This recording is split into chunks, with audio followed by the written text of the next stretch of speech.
Meus irmãos, a paz do Senhor Jesus, amém? Coisa boa é quando você está feliz, alegre, e consegue se emocionar no momento do louvor a Deus.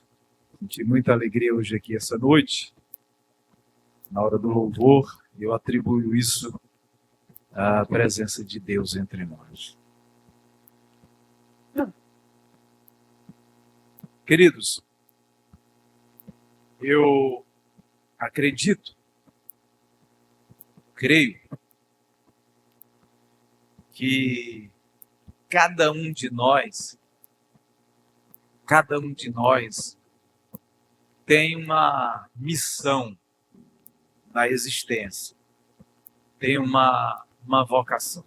Eu acredito que cada ser humano ele tem uma missão na existência, na vida, cada um de nós. E eu creio, eu acredito que essa missão ela é libertária, ela é libertadora. Ela tem esse poder de trabalhar em direção ao outro e gerar e promover liberdade e libertação. E eu acredito também que o que impede em nós que essa missão ela seja manifesta e praticada com intensidade são as distrações da vida, são as distrações da existência. Nós nos distraímos.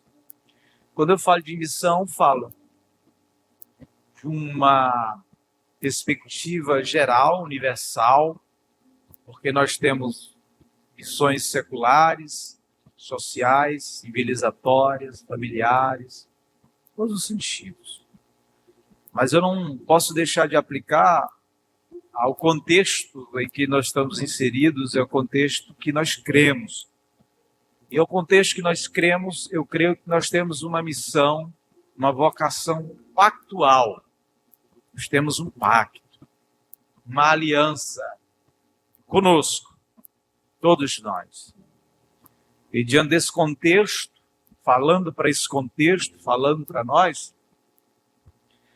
dentro desse pacto, eu creio que aquilo que nos distrai, que nos tira o foco, a direção da missão para nós, essa distração é aquilo que nós chamamos e conhecemos como pecado. E a distração que acontece com nós, eu extraio justamente da Escritura. E eu aprendo com ela que se a gente não tiver cuidado, a gente é levado por essas distrações e não cumprir a nossa missão como deveria ser cumprida. A distração que eu atribuo agora é uma distração bíblica, mas que tem tudo a ver com o todo do início dessa minha fala aqui para vocês, como João diz em sua primeira epístola, capítulo de número 1, e o verso capítulo de número 2, verso 15 em diante, quando ele nos aconselha dizendo que não é para a gente se distrair com o que há no mundo, não como criação, mas como um sistema que nos suga, centrifuga e nos traga para dentro dele. Não ameis o mundo, nem aquilo que no mundo há. Pois todo aquele que ama o mundo, o amor do Pai não está nele. Pois tudo que há no mundo é o que nos distrai. A concupiscência da carne, a concupiscência dos olhos e a soberba da vida. É isso que basicamente nos distrai. quando eu digo que a missão é libertadora, principalmente dentro desse espigão, desse contexto que vivemos, é a mais pura verdade. No entanto, nós tendo uma missão, nós somos vocacionados por ela. Todos nós aqui temos, no mundo espiritual, uma vocação de Deus, um talento de Deus. Você recebeu o talento de Deus, como eu recebi. E esse talento é usado para libertar. Entretanto, na nossa missão, às vezes, com essa distração, a gente pode libertar os outros e nos aprisionarmos. A gente pode gerar ao outro esse processo de libertação. Enquanto isso, a gente tem que ter cuidado para não se aprisionar. Provo isso na Escritura. Vou me servir de Mateus capítulo 7, por exemplo, verso 22. Jesus diz lá na escatologia, é uma escatologia que ele fala no capítulo 7, verso 22, a respeito daqueles que em seu nome libertaram de maneira sobrenatural. Em meu nome, em teu nome expulsamos demônios. Em teu nome profetizamos. E em teu nome nós operamos muitas maravilhas. Logo dá para entender que foram usados para libertar pessoas de um cativeiro espiritual perverso.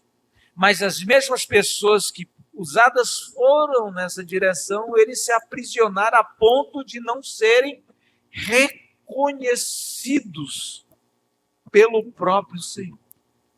O apóstolo Pedro, em sua segunda emissa, no capítulo 2, na sua segunda carta, verso 19, ele falando dentro de um contexto, onde ele vai dizer que é para a gente ter cuidado para não voltar ao vômito, nem ao despojadouro da lama, para que o provérbio antigo não se cumpra em nós, que recebemos uma missão de Deus e voltamos atrás e recuamos.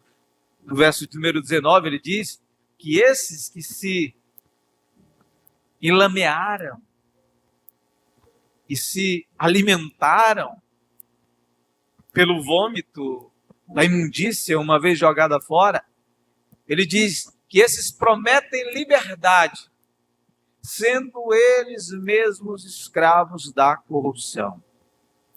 Porque de quem alguém é vencido, do tal se torna também escravo, também servo. Porque nessa missão, automaticamente, por mais distraído que a gente esteja com esse mundo que nos oferece essa distração, nós prometemos a liberdade e a libertação. Essa frase de Jesus, e conhecereis a liberdade, e a liberdade vos libertará, ou a verdade, melhor dizendo, ela está na boca de todo aquele que tem essa missão, que tem essa vocação, não é? Então a gente tem que perceber e discernir que por mais que a gente esteja nessa missão de Deus assim, tem que ter cuidado para não nos distrairmos e promover só a libertação e sermos escravizados por essa distração que está à nossa volta e que nos seduz a cada dia. Eu digo isso inicialmente, queridos, amados irmãos, porque eu adoro os contos antigos do Antigo Testamento. Adoro. Amo o Antigo Testamento, muito mesmo. Histórias carregam em si pedagogias fenomenais, quando são aplicadas principalmente ao ensino de Jesus. E eu vou me servir de um personagem que tem em si as características desse preâmbulo que eu iniciei nessa fala aqui agora para vocês, não é?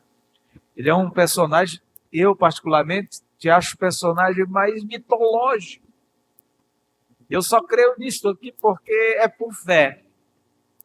Porque sem fé não dá para crer no que esse camarada fez, que é uma história fantasiosa. Se não for pela fé eu creio que de fato tudo aquilo aconteceu. Os incautos e os incrédulos não creem naquilo ali. Eu estou falando de, e inclusive esse rapaz está no livro do Novo Testamento dos Heróis da Fé.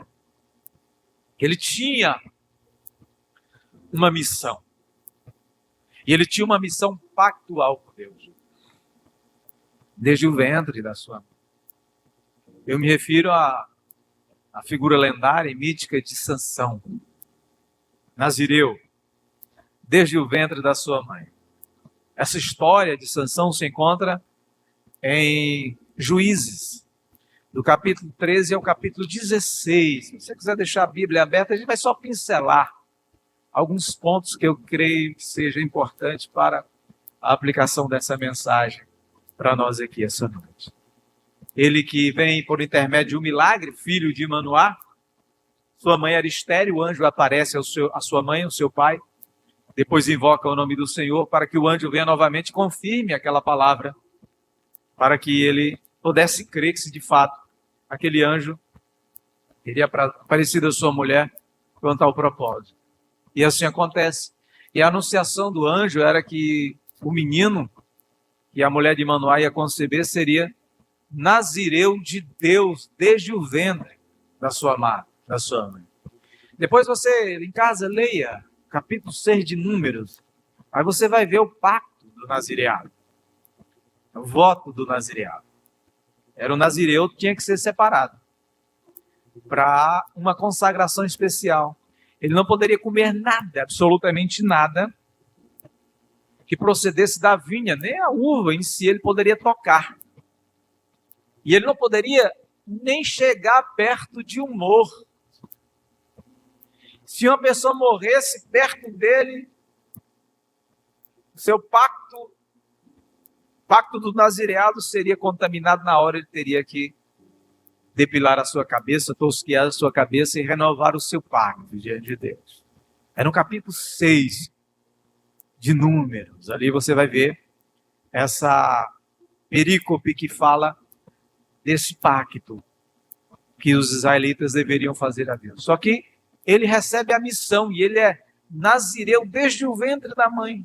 Não é ele que se consagra a Deus, que separa ele para o pacto do nazireado. E Sansão tem a missão.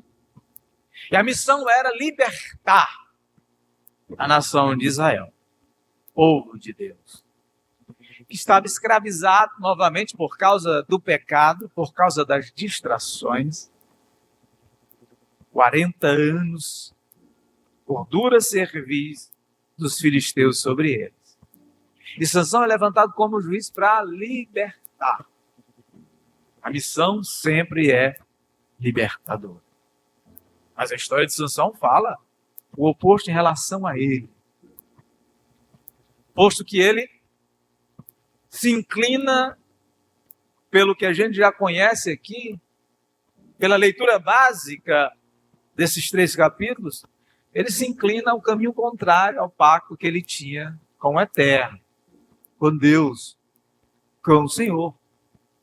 Porque quando a gente começa a ler a partir do capítulo 14, capítulo 13 descreve o seu nascimento ali, mas no capítulo de número 14, a gente vê, e é por isso que eu me servi de João, a concupiscência principalmente dos olhos, e no capítulo de número 14, a primeira coisa que eu percebo aqui é que a distração, veja bem, a distração com o que é promovido pela cobiça dos olhos e da carne, nos leva a caminhos contrários aos bons conselhos. Porque o pai de Sansão, Manoá, no capítulo de número 14, no verso de número 3, ele dá um conselho a Sansão, primeiramente. E o conselho era: meu filho, tu não tens aqui mulheres dentre o teu povo para tomares como esposa? Por que irias tu tomar uma filha dos filisteus, mulheres dos incircuncisos? Mas Sansão diz, e é por isso que eu me sirvo do contexto de João para falar dessa distração, a parte última do versículo 3, ele diz ao seu pai o seguinte: não, toma-me esta, porque ela agrada aos meus olhos. Ele não queria ainda saber do pacto que ele tinha com Deus. Ele começa, é claro, que o escritor diz que isso vinha da parte do Senhor. Eu acredito que isso é só um acréscimo do escritor para justificar posteriormente, depois do contexto, a vitória de Israel contra os filisteus. Mas, de fato, Sansão era impelido pela pulsão da sua natureza, vamos dizer, da sua natureza caída. E as distrações da nossa vida, elas às vezes são atingidas por aquilo que cobiçosamente os nossos olhos são atraídos. Sansão, ele vai até Timnata, ou Timna, depende da tradução da tua Bíblia, e ali ele fica enamorado por uma filisteia, apaixonado por uma filisteia. Ele noiva com essa mulher. E uma dessas indas e vindas ali, em Timnata, a Bíblia diz que ele se depara com um leão à beira do caminho. Veja bem, o caminho das distrações e que nós chamamos de pecado na vida são caminhos de morte, são veredas de morte, são estradas de morte. Porque um leão, para vencer um leão, é por isso que eu disse que eu creio, porque é a palavra de Deus pela fé, é possível que um homem possa vencer um leão sem ter nada nas suas mãos. Logo, era um perigo de morte. São caminhos de morte que Sansão fazia quando descia para Timna e voltava para sua casa, para os seus pais. A Bíblia diz que um leão veio sobre Sansão. E a Bíblia diz que o Espírito do Senhor tomou Sansão de tal maneira que ele fendeu o animal de alto a baixo, sem ter nada nas mãos, como quem corta um cabrito morto com um machado, com um cutelo. Quem é que vai crer nisso, senão pela fé? Quem é que vai crer num negócio desse, senão crer em Deus e na Escritura? Eu creio nisso, você crê? Se você crê, diga um amém bem forte. Rasgou de alto a baixo. E o leão fica ali. Sansão vai e vem. Depois de alguns dias, diz a palavra de Deus, que Sansão passou pelo mesmo caminho. Ele sentiu uma curiosidade nele. Ele disse, rapaz, eu vou ver o cadáver. Olha só. Ele não poderia nem tocar em cadáver, né? Ele tinha um pacto com Deus. Senão ele contaminava o pacto do nazireado. E a Escritura diz que Sansão sai do caminho a olhar e contemplar aquele cadáver morto. E ali tinha um favo de mel. Chame de mel com abelha. E Sansão vai até o cadáver, pega do mel e sai comendo. E comendo, ele leva também uma porção para os seus pais em casa.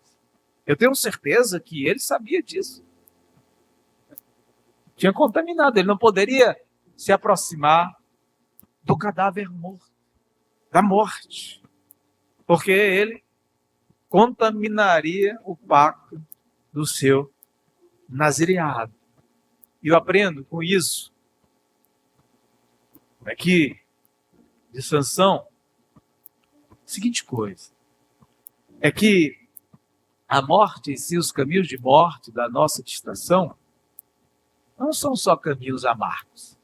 Na morte da distração, há o prazer da doçura, há o prazer daquilo que nós consideramos e chamamos pecado.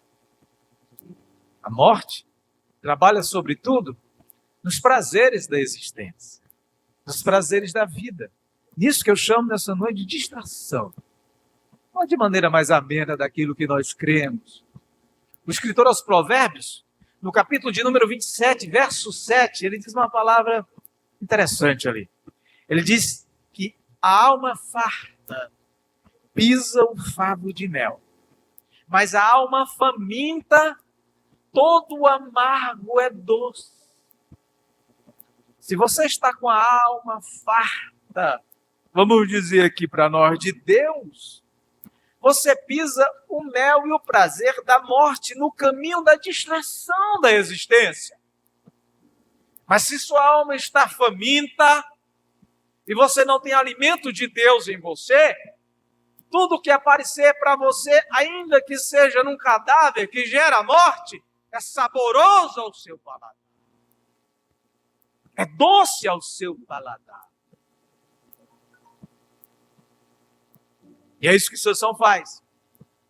Agora, a distração em si, aqui, eu vejo nessa passagem aqui, você vê no capítulo 14, no verso 8 e verso 9 do livro de Juízes, que é o seguinte, é que Sansão, além de comer o mel do cadáver, provar do mel do cadáver, a Bíblia diz que ele leva para os seus pais.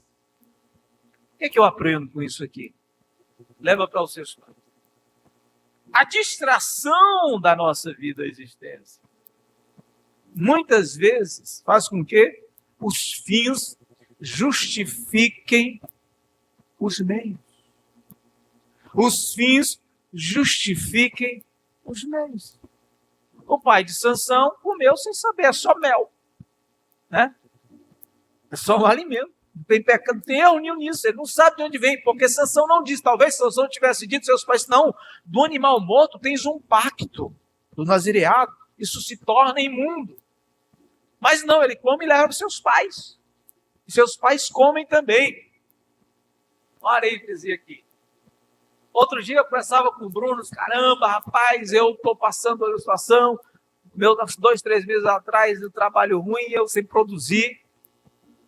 E tal, vou fazer, Bruno, alguma coisa aqui na internet, e eu vou ver aqui. Eu estava vendo lá e tinha um desinfeliz lá, prometendo dinheiro para fazer recortes sobre ele. Eu digo, eu vou fazer isso, aprender, Bruno, como é isso aqui e tal? Porque, Bruno, sou muito leigo em celular, Bruno, rapaz e tal. E Bruno ficou meio assim, dizendo, para não te disse nada, mas esse camarada aí não é bom não, porque você não vai gostar, né? Isso é verdade. Depois que eu fui ver o contexto, Deus me livre. O cara promete muita riqueza, né? Então, o que eu ia fazer? Eu ia fazer recortes contra a graça de Deus, contra o evangelho, contra o que eu creio. Ainda que eu produzisse dinheiro com aquilo ali, eu alimentava os filhos com esse mel, eles não iam saber, não faz diferença nenhuma. Mas eu estava justificando o fim pelos meus incorretos, pelos quais a minha consciência no Evangelho de Deus não permitiriam que eu fizesse. De maneira nenhuma. Se você for na internet aí, procurar no templo do mensalão aí, onde pastores receberam dinheiro de corrupção, de propina, e eles colocaram muitas cédulas na mesa e puseram as suas mãos e fizeram oração para que Deus abençoasse aquele dinheiro. Para que o fim justificasse os meios. Era o dinheiro de corrupção que eles estavam orando para que Deus abençoasse. Ora, é só dinheiro, ele poderia levar para casa. O que é que tem a ver os filhos com isso aí? Nada. Mas a procedência, a origem é de morte, é de distração, é de pecado. Já imaginou a gente trabalhar na política, ganhar dinheiro, levar para casa e tal? E como é que a gente arrecada o nosso dinheiro? Qual é a origem daquilo que a gente arrecada para trazer para? É só pão, é só dinheiro, é só mel. Mas tem que saber se o mel está só na árvore ou ele está naquilo que pode nos matar, naquilo que pode quebrar, contaminar a nossa missão e o nosso pacto celestial e divino e eterno com o Senhor. Isso que acontece com Sansão. E aí ele vai para Timna. E o curioso é que quando ele chega ali, ele começa assim a se ensoberbecer, com o compreensão dos olhos, a consciência da carne, a soberba da vida, porque ele começa a trabalhar com segredos, queridos, com enigmas. Porque ele chega diante dos cidadãos ali de Timnata ou de Timna, depende da tradução novamente. E aí ele faz um enigma para eles, fazendo uma aposta de lençóis e vestes, 30 mudas de vestes e lençóis. Que se eles descobrissem o enigma, Sansão pagaria, ou o contrário, eles pagariam a Sansão.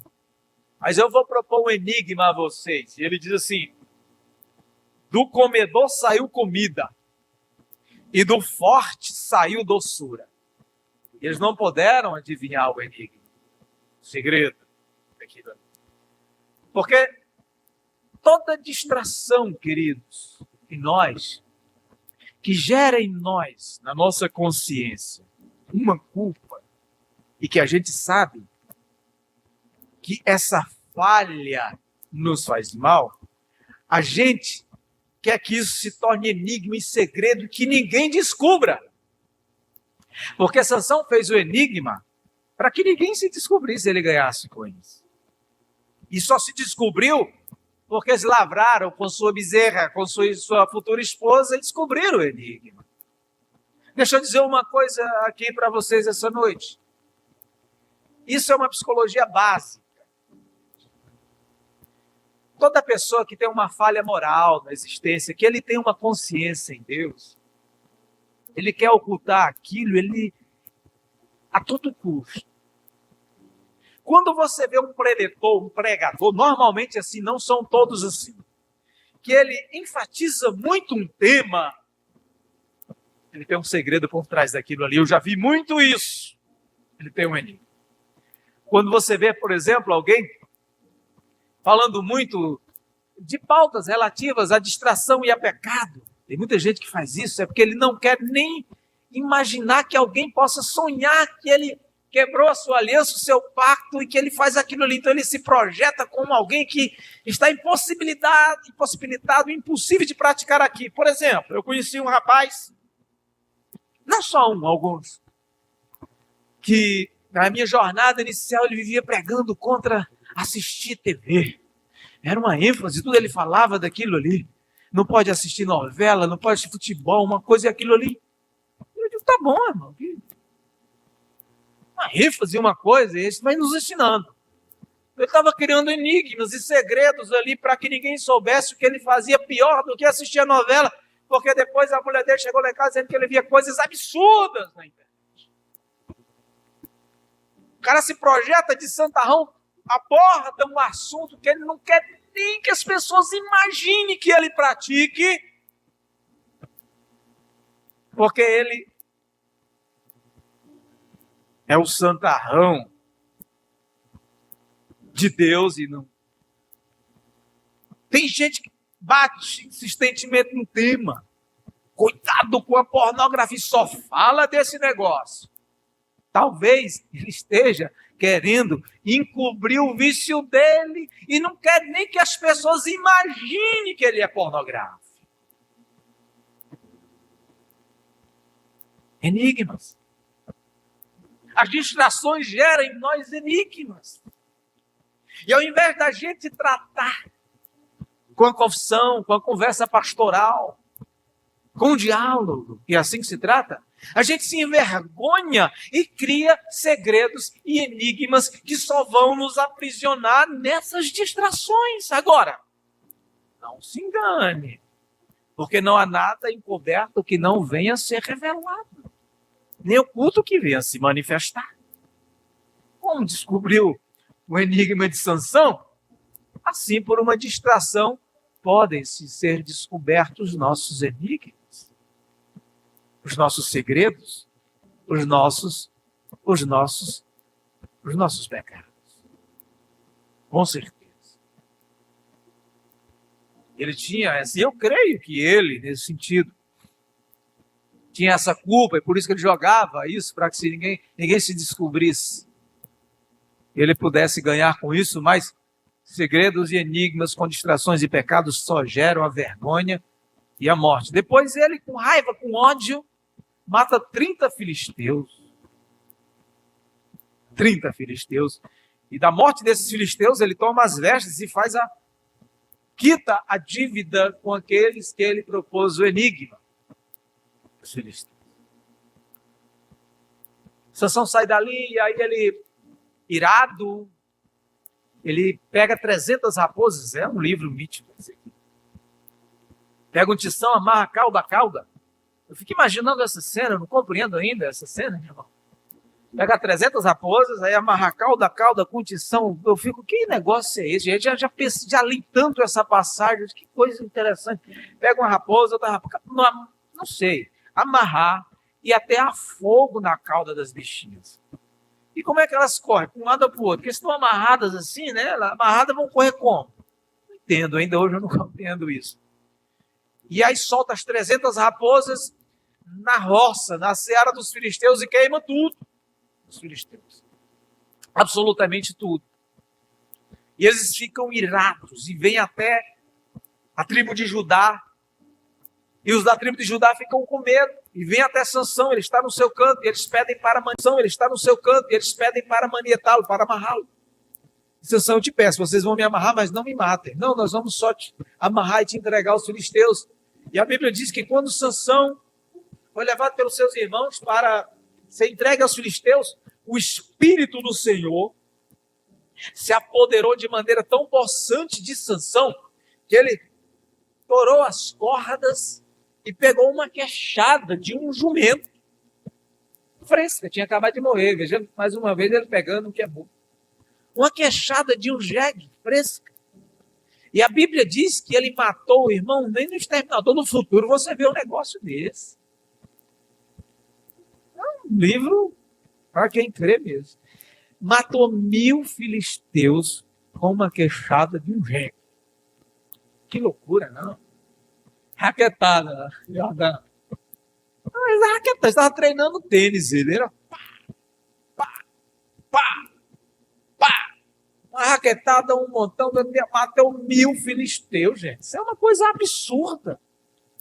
É para gerar incredulidade no ateu ainda mais, mas eu creio que isso é verdade. Creio mesmo, de verdade, com toda a minha alma. 1000 ele matou. E aí vai para o poço de Leí, tem muita sede. Aí clama ao Senhor, o Senhor abre a rocha, ele toma água. Aí ele chama aquele lugar, aquele que clama, vale do que clama, ele chama ali, depois desse ano. Mas Sansão tinha essa distração, porque ele foi chamado para libertar, mas ele estava se escravizando na sua habilidade, na sua vocação. Ele era tão entregue à concupiscência da carne que ele vai para um prostíbulo em Gaza. Para um prostíbulo em Gaza. Tem relação com uma prostituta de Gaza. Os filisteus sabem que ele está ali. E a Bíblia diz que à meia-noite eles iam amarrar, matá-lo, tentar matar de manhã. À meia-noite ele acorda e sai ali de Gaza. E as cidades amuralhadas tinham portas enormes e pesadas. Se você estudar arqueologia, essas coisas, eram portas enormes nas entradas da cidade. E a Bíblia diz que ele destrava a porta de Gaza. Dizem alguns que a porta dessa pesava 3.000 quilos.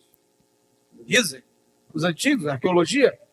Eu não estou precisando essa porta de Gaza, mas eu já vi que na arqueologia, se você estudar como é que funcionava, eram enormes portas, pesadíssimas. E ele põe sobre os seus ombros e sobe para o monte. O Espírito do Senhor se apossou de Sansão. Sempre o Espírito do Senhor. Mais uma vez, Sansão, distraído com o que o mundo apresenta, desce ao vale de Soreque, diz a Bíblia. Capítulo 16. E ali ele conhece outra mulher, filisteia, de nome Dalila. E ele se enamora dela, fica apaixonado por ela, muito apaixonado. E ele não imaginava o que eles estavam tramando em relação a ele. Ela começa a aceitar a propina dos seus compatriotas para se descobrir o segredo de Sansão. Agora, quando a gente assiste aí as novelas da Record, os filmes de Hollywood, a gente só imagina Sansão ultrafilista. Um Sansão cheio de testosterona, peitoral, costa larga, dorsal, ombro. É um Sansão que está na pós-modernidade. Você vê um cara... Só que a Bíblia diz o seguinte, e os estudos antigos dizem que Sansão era uma pessoa normal. E até o texto dá essa dica, porque ele diz o seguinte: a pergunta de Dalila a Sansão era a seguinte: Sansão, em que consiste a tua força? Ora, se você tiver muito músculo, o cara vai dizer, o cara é forte porque é grande. Não, ele é forte porque o cara é alto, forte, casco, muito bombado e tal. Não, mas a pergunta é, Sansão, em que consiste a tua força? Nos apresenta um homem forte, né, musculoso. Mas há quem diga que Sansão era um homem normal. Imagina Sansão, o padrão do judeu, a estatura do judeu, era a minha estatura. Estatura na época do judeu, a arqueologia fala. Era um homem de 1,75 m, era um gigante para ele, já era um homem alto. Era 1,65 m. Estatura mediana, normal de judeu naquela época, 60, 65. Acho que Zaqueu pesava 1,30, media 1,30 Zaqueu, que era pequenininho, era um anãozinho mesmo. Aí você imagina Sansão da minha altura. Mano, que ele faz, pelo amor de Deus, irmão. Com toda essa bravura, é coisa inimaginável. Não dá para imaginar uma coisa dessa. Que consiste a tua força? E aí ele começa a brincar com ela. Vocês já brincaram de esconde-esconde? Vocês lembram quando a gente se escondia? Aí o outro dizia assim, tá frio? Não era assim? Né? Tá frio? Aí quando ia se aproximando, tá quente? Oi, tá quente? Tá quente? Assim eu vejo esse cenário aqui de Sansão mais ou menos assim. Ele vai brincando e vai se distraindo. Ele vai dando dicas e pistas, aquilo ali. Ele vai dizer, não, se me amarrar com cordas novas, acaba a minha força. Aí ele amarra o Sansão. Aí ele dorme. Aí está vendo, Sansão, os filhos teus vezes sobre ti. Ele se levanta e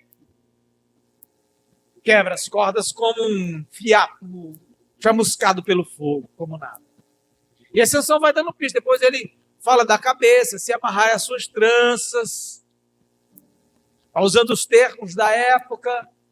E por 3 vezes isso acontece. E ele se livra daquelas cordas e de maneira robusta mostra que não é por ali que ele vai perder as suas forças, até Dalila conquistar o seu coração. Por quê?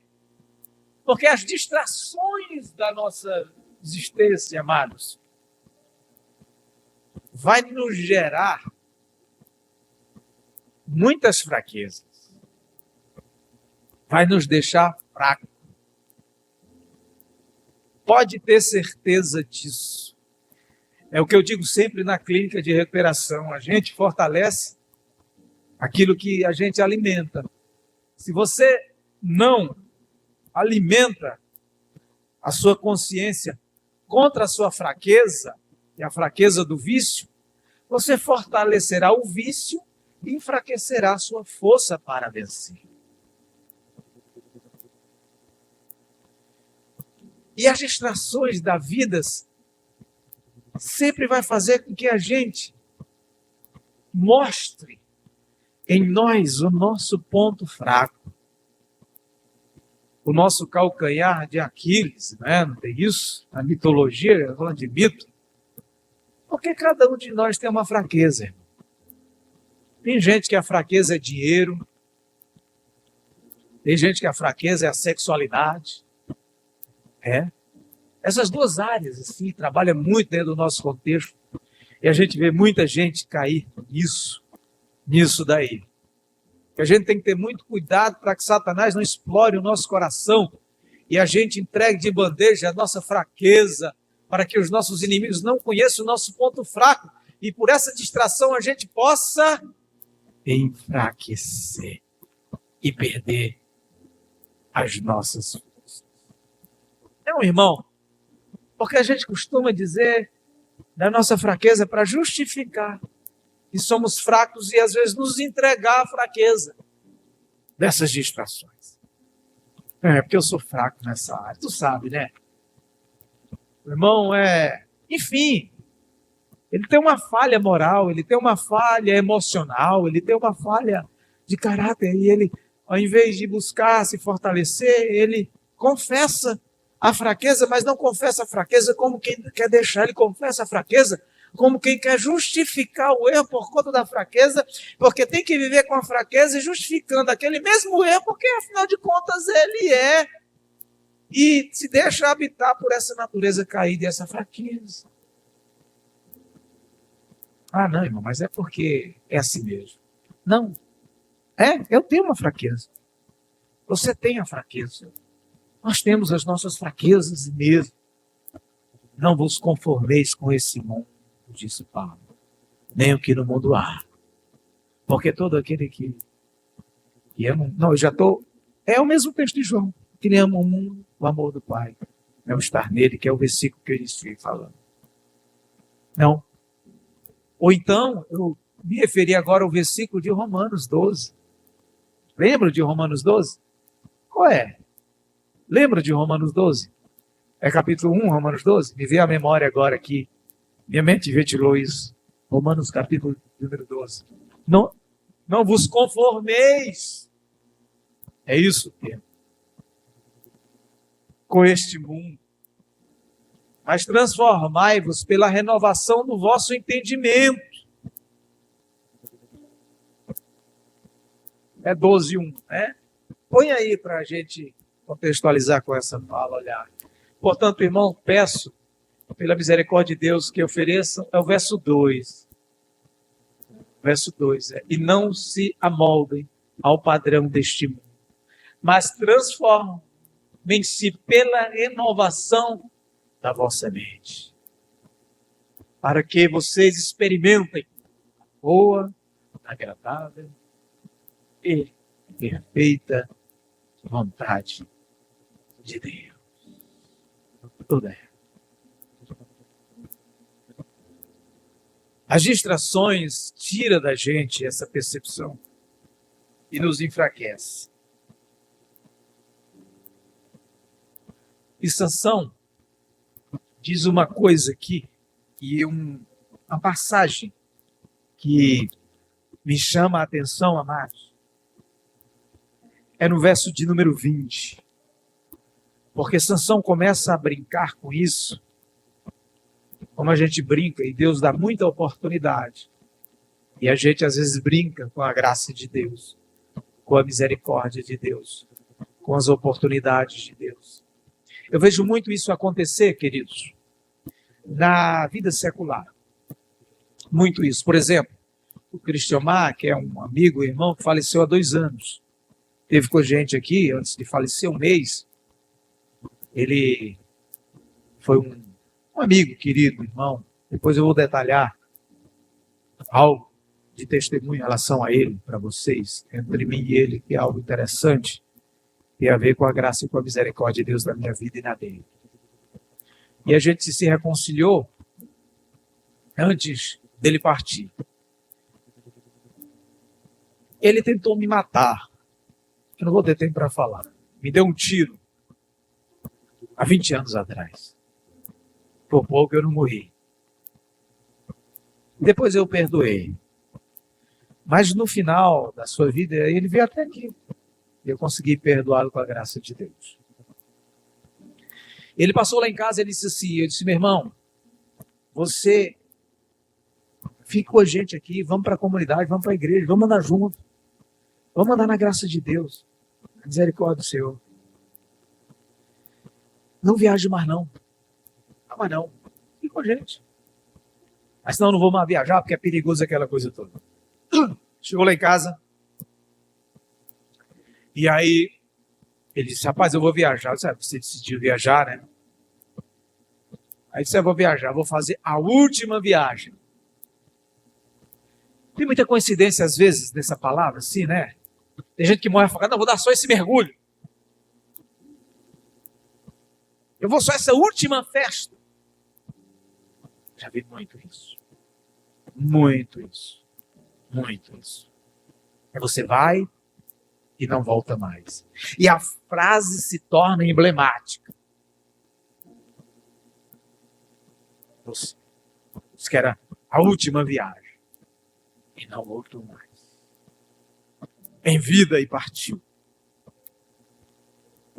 Olha Sansão, no verso 20, ele diz o seguinte, olha, quando Dalila diz, os filisteus vêm sobre ti, Sansão despertou do seu sono e disse, sairei ainda esta vez, sem saber ele que seria a última vez que ele brincaria com a graça de Deus, com a unção de Deus. Olha lá, sobre ti. Ele acordou do sono, escaparei como antes e me livrarei deles. A minha tradução diz, e sairei ainda esta vez. Brincou demais, se distraiu demais. Demais. Não voltou mais. Cuidado, irmão. Não é uma palavra, pelo amor de Deus. Pelo amor de Deus. Detesto esse tipo de palavra de juízo. Eu não sou um pregador do inferno. Aprendi com o sábio que diz o seguinte, aquele que vive falando do inferno é porque é de lá. Porque não pode. Só fala de inferno, minha gente. Eu sou de Jesus, por isso que eu só falo de Jesus. Mas é verdade que o inferno é aqui, né, gente? Não é pregador também, né? Eu falo de Jesus para aqueles que não são do inferno. Mas tem uma exortação bíblica para isso. Não é? Pegaram Sansão. Manietaram Sansão. Sansão, a última vez, já era, meu irmão. A gente não brinca com isso. Nada disso que nos distrai. Não brinca com o pecado. A gente não brinca com as distrações. A gente não brinca com a concupiscência dos olhos, com a concupiscência da carne, com a soberba da vida. A gente não brinca com nada disso. Nada disso. E aí o que acontece? Amarraram Sansão. E a primeira coisa que fizeram com Sansão, queridos, foi vazar os seus olhos. Os dois olhos de Sansão. Colocaram Sansão no moinho. E Sansão, sem visão, cego, com a cabeça tosquiada, sem direção, só girando no cárcere, aprisionado por causa das distrações da vida. Olha, veja bem. Isso ele ainda está promovendo libertação, como a gente vai ver. Mas ele está aprisionado. Porque Deus, quando tem um plano para as pessoas, por tua vida, ainda que você seja um... Eu vejo grandes pregadores aí, grandes pregadores perdidos. Vejo, conheço. Mas que promovem a libertação. Eu sei que tem pessoas que vão no púlpito, pregam a Deus e depois eles vão se entenebrecer, vão se drogar. Existe isso, não se engane. Cantores e levitas, artistas que louvam e pelo louvor as pessoas se quebrantam diante de Deus, até se convertem diante de Deus, se entregam a Deus, se prostram diante de Deus, depois eles vão praticar aquilo que os destrói. Pode ter certeza que está cheio disso por aí. E aí ele se torna um espetáculo para os filisteus, pela distração. E aí Sansão, eu concluí a fala de me tornar Adônio. Mandam chamar Sansão para o templo de Dagom. Depois de tudo que aconteceu. E uma fala que me veio à memória até agora, querido, é o seguinte. É que quando ele confessa, é uma das frases que eu sempre me emociono. Eu lembrei agora. Quando eu leio, que é quando ele entrega o seu segredo, o seu pacto aos filisteus e a Dalila. E é forte, que ele diz assim, eu sou nazireu de Deus, desde o ventre da minha mãe. E jamais passou navalha sobre a minha cabeça. É forte essa confissão. Eu me emociono quando eu escuto isso. É duas passagens que falam muito forte quando eu leio a Escritura. É aquela manifestação de José aos seus irmãos. Eu sempre choro quando eu leio aquilo ali. Eu sou José, o vosso irmão, a quem vendestes para o Egito. E a frase de Sansão, dizendo: eu sou nazireu de Deus desde o ventre da minha mãe, sabedor daquilo, e nunca passou navalha sobre a minha cabeça. Forte, eu acho muito forte isso. É se entregar a confissão da desgraça, sabendo que é de Deus, é a pior desgraça. Chamem Sansão para cá. E aí Sansão vem cego, e os filisteus dando glórias a Dagon, porque o seu Deus tinha entregado os seus inimigos na sua mão. Traga o Sansão para cá para zombarmos dele. Sansão vem sem enxergar, conduzido por um jovenzinho. E ele sabia aonde estava as bases, a estrutura daquele templo. E não via nada. E um dado interessante aqui, no verso de número 21, 22, diz assim: o cabelo da sua cabeça lhe começou a crescer de quando foi rapado. Cortaram o cabelo dele, mesmo assim ele cego no cárcere. A Bíblia diz que o cabelo voltou a crescer, como o de Vanson é agora, né, Vanson? O cabelo voltou a crescer. Glória a Deus por isso. Quero um milagre desse aí que eu vou falar para ele. A misericórdia de Deus, irmão, se renova a cada amanhecer. A gente se distrai, a gente peca, se afasta de Deus, mas o cabelo cresce de novo. A gente peca cotidianamente, todos os dias, mas a graça de Deus e a misericórdia de Deus se renovam, se renovam, se renovam, se renovam, se renovam. Levaram ele, aí ele chega e diz: olha, me põe ali perto das duas colunas. Imagina, mais de 3.000 pessoas estavam ali. E levaram Sansão amarrados, e eles comemorando e zombando dele, humilhando ele, ele cego. Apalpou as duas colunas, as duas bases daquele templo, diz a Escritura, a palavra, e ele faz uma oração final. E parece suicídio, né? Automaticamente suicídio. Mas não se esqueça, Sansão está lá no capítulo 11 do livro de Hebreus. Heróis da fé. Senhor Jeová. Ele diz: Senhor Jeová, peço-te pela última vez, aleluia, de novo as minhas forças, para que eu me vingue dos filisteus pelos meus 2 olhos. E diz a palavra que Sansão arrimou-se sobre os colunas e destruiu a base dos filisteus. E ele termina dizendo: e morra eu com os meus inimigos, para libertar o povo. E diz que Sansão se arrima sobre aquelas colunas e o templo desmorona. E a palavra diz que Sansão matou muito mais filisteu na sua morte do que na sua vida.